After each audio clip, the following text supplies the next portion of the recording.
You are about to hear The Lost Interview by Bruce Lee, narrated by Pierre Berton. Copyright 2019. Begin publishing online at beginpublishing.com.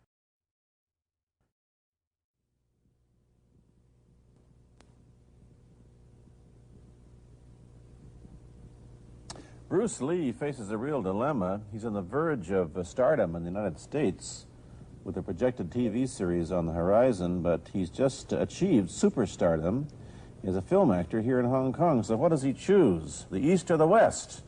It's a kind of problem most budding movie actors would welcome. It's the Pierre Berton Show, the program that comes to you from the major capitals of the world. This edition comes to you from Hong Kong. And Pierre's guest is the man who taught karate, judo, and Chinese boxing to James Garner, Steve McQueen, Lee Marvin, and James Coburn. The newest Mandarin superstar, known in the West for his appearances in Batman, The Green Hornet, Ironside, and Longstreet. His name is Bruce Lee, and he doesn't even speak Mandarin. And here's Pierre. Well, how can you play in Mandarin movies if you don't even speak Mandarin? How do you do that? Well, first of all, I speak only Cantonese. Yeah.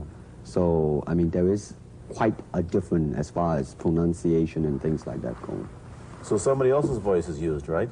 Definitely, definitely. You just make the words. Doesn't that sound strange when you go to the movies, especially in Hong Kong, in your own town, and you see yourself with somebody else's voice?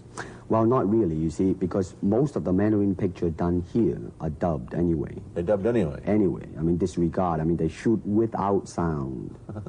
So it doesn't, make any difference. Your lips never quite make the right words, do they? Well, that's where the difficulty lies, you see. I mean, in order to, because the Cantonese have a different way of saying things, different from the Mandarin. Yeah. So I have to find, something similar to that and keep a kind of a feeling going behind that. Something that matching the Mandarin deal. Like the Does old it silent sound complicated? days. Like the old silent days. But I gather in the movies made here, the dialogue is pretty stilted anyway.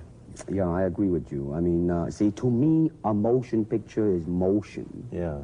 I mean, you got to keep the dialogue down to the minimum.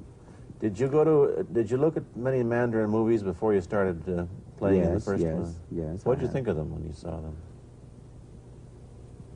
Quality-wise, I mean, I have to admit that it's not quite up to the standard. However, it is growing, and it is getting higher and higher and going toward that standard, that what I would term quality. They say the secret of your success in that movie, The Big Boss, which was such a success here and rocketed you to stardom in Asia, was that you did your own fighting. As an expert in the various martial arts in China, what did you think of the fighting that you saw in the movies that you studied before you became a star? Well, I mean, definitely in the beginning, I had no intention or whatsoever that what I was practicing and what I'm still practicing now would lead to this to begin with. But martial art has a very, very deep meaning as far as my life is concerned, because as an actor, as a martial artist, as a human being, all these I have learned from martial art. Maybe for our audience who doesn't know what it means, you might explain exactly what you mean by martial art. Right. Martial art include all the combative arts like karate or karate, judo, Chinese kung fu or Chinese boxing, whatever you call it. All those. You see, like Aikido, Korean, I can go on and on and on. But it's a combative form of fighting. I mean, it's not, some of them became sport, but some of them are still not. I mean, they use, for instance, kicking to the groin, jabbing fingers at the eyes, and things like that. No wonder you're successful in the Chinese movies are full of this kind of action anyway. They needed a guy like you could... Violence, man. So you didn't have to use a double when you moved into the motion picture world here. You did it all yourself. Right. Can you break 5 or 6 pieces of wood with your hand or your foot? I'll probably break my hand and foot. But tell me a little bit...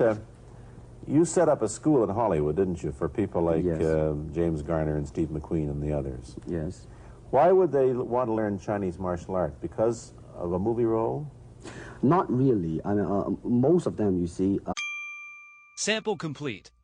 Ready to continue?